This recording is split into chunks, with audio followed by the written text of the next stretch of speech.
दोस्तों स्नाइपर वो नहीं जो केवल सटीक निशाना लगाए, असली स्नाइपर तो वो है जो कि टारगेट को कुछ इस तरीके से हिट करे कि कोई समझ ही ना पाए कि किस जगह से निशाने को लगाया गया है।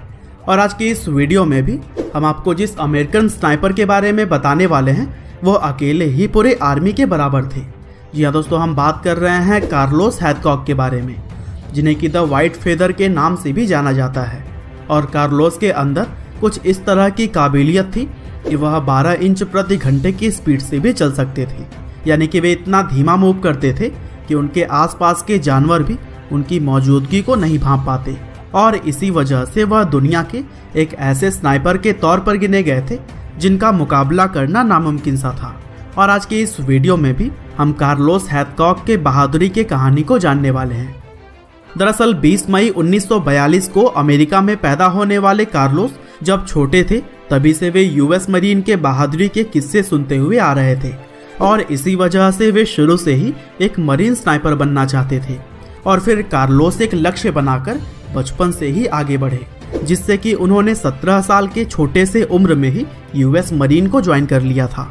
और फिर अपनी लाजवाब टैलेंट का प्रदर्शन उन्होंने यूनाइटेड स्टेट्स के शूटिंग चैंपियनशिप को भी जीत कर दिखाया। और फिर 1969 में अमेरिका के प्रेसिडेंट जॉनसन ने कार्लोस हैथकॉक को मिलिट्री पुलिसमैन के तौर पर वियतनाम भेजा और फिर यहाँ आकर उन्होंने अपने शूटिंग स्किल्स दिखाने शुरू कर दिए। दरअसल कार्लोस अपने दुश्मनों को सिर्फ सनराइज और सनसेट के समय ही शूट करते थे, क्योंकि उनका मानना था कि सुबह के समय में सैनिकों का दिमाग ज्यादा एक्टिव नहीं होता और शाम को वे सभी थक गए होते हैं। और अपने चालाक दिमाग की वजह से उन्होंने बहुत सारे वांटेड दुश्मनों को मार गिराया था। इसके अलावा वह अपने टारगेट तक पहुंचने के लिए काफी धीरे धीरे आगे मूव करने वाले ट्रिक्स को अपनाया करते थे। और दोस्तों कार्लोस अपनी कैप पर व्हाइट फेदर लगाते, जिसकी वजह से उनका नाम भी आगे चलकर द व्हाइट फेदर बढ़ गया। और कार्लोस हैथकॉक की स्किल्स इतनी ज्यादा फेमस हो गई थी कि वे दूसरे सैनिकों को भी अपनी स्किल्स सिखाने लगे थे। लेकिन दोस्तों अब आगे आने वाला था कार्लोस के काबिलियत का असली टेस्ट, क्योंकि उन्हें एक ऐसे मिशन पर भेजा गया जो कि काफी ज्यादा खतरनाक था। दरअसल उन्हें नॉर्थ वियतनामीज के आर्मी जनरल का मर्डर करना था। और जैसा कि हम सब जानते हैं कि आर्मी जनरल हमेशा ही किस तरह की सिक्योरिटी से घिरे होते हैं और ऐसे में उन्हें टारगेट करना बहुत ही मुश्किल काम था। लेकिन इसके बावजूद कार्लोस ने यह बीड़ा अपने सर उठा लिया और फिर वह इस मिशन के लिए अकेले ही निकल गए, क्योंकि वह बिल्कुल भी नहीं चाहते थे कि उनके साथी इस खतरनाक मिशन में मारे जाएं। हालांकि अब चुनौती थी यह पता करने की कि आखिर जनरल रहते कहाँ हैं और उन तक पहुंचा कैसे जा सकता है। लेकिन दोस्तों पूछताछ में यह पता लगा कि जनरल जहां रहते हैं वहां का एरिया पूरी तरह से सिक्योर्ड था, क्योंकि उनके आसपास इतने आर्मी के लोग हथियारों के साथ तैनात रहते थे कि कोई परिंदा भी पर ना मार पाए। लेकिन दोस्तों जो डर गया वो बहादुर योद्धा कैसा। कार्लोस भी पूरी तैयारी के साथ आगे बढ़ने लगे। और दोस्तों वैसे अगर कोई आम शूटर होता तो फिर पेड़ों के पीछे छुपते हुए आगे बढ़ता, लेकिन उन्होंने ऐसा नहीं किया, क्योंकि उन्हें पता था कि अपने टारगेट तक पहुंचने के बाद अगर उन्होंने शूट कर भी दिया तो सबसे पहले आर्मी के जवान उन्हें पेड़ों के पीछे ही सर्च करेंगे।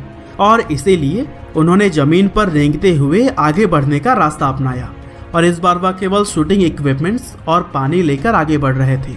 साथ ही कार्लोस ने अपने पूरे शरीर को घास से कवर कर रखा था। और दोस्तों कुछ इसी तरह से वह बिना सोए और खाए 4 दिनों तक अपने मिशन में लगे रहे। और दोस्तों कार्लोस इतने डेडिकेशन के साथ काम करते थे कि जानवर भी इनकी मौजूदगी को समझ नहीं पाते और कई बार तो विषैले और खतरनाक जानवर भी उनके आसपास से गुजरते रहे। और फिर आखिरकार कार्लोस वियतनामी जनरल के पास पहुंच गए और बिना समय गंवाए उन्होंने तुरंत ही जनरल को शूट कर दिया। हालांकि सेना अब स्नाइपर को पेड़ों के पीछे खोजने लगी थी, लेकिन उन्हें क्या पता था कि कार्लोस तो जमीन पर मौजूद थे। और फिर जिस तरह से वह धीरे धीरे वहां तक पहुंचे थे ठीक उसी तरह ही वह वापस भी आ गए। और दोस्तों कहा जाता है कि कार्लोस ने अपनी लाइफ में 300 से भी ज्यादा लोगों को मार गिराया था। और दोस्तों कुछ इसी तरह से अमेरिकन सोल्जर्स को टॉर्चर करने वाली अपाचे स्नाइपर को भी कार्लोस ने ही 1966 में मार गिराया था।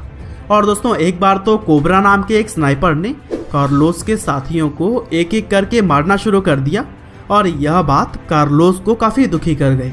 और फिर अपने टक्कर के स्नाइपर कोबरा से जब कार्लोस की लड़ाई हुई तो इस लड़ाई में भी कोबरा को अपने जान से हाथ धोना पड़ा और दोस्तों कार्लोस ने अपने बुलेट को कोबरा की आंखों में ही हिट कर दिया था। हालांकि लाइफ में काफ़ी सारे अचीवमेंट्स पाने के बाद कार्लोस ने रिटायरमेंट के बाद से एक स्नाइपर सेंटर खोल ली और फिर बहुत सारे लोगों को उन्होंने सिखाना शुरू कर दिया और फिर आखिरकार 22 फरवरी 1999 को अमेरिका के इस जांबाज स्नाइपर ने इस दुनिया को अलविदा कह दिया। तो दोस्तों यह थी कहानी द वाइट फेदर की, जिसने अपनी पूरी जिंदगी में कुछ ऐसी हिम्मत और ताकत दिखाई जिसकी वजह से आज भी इन्हें याद किया जाता है।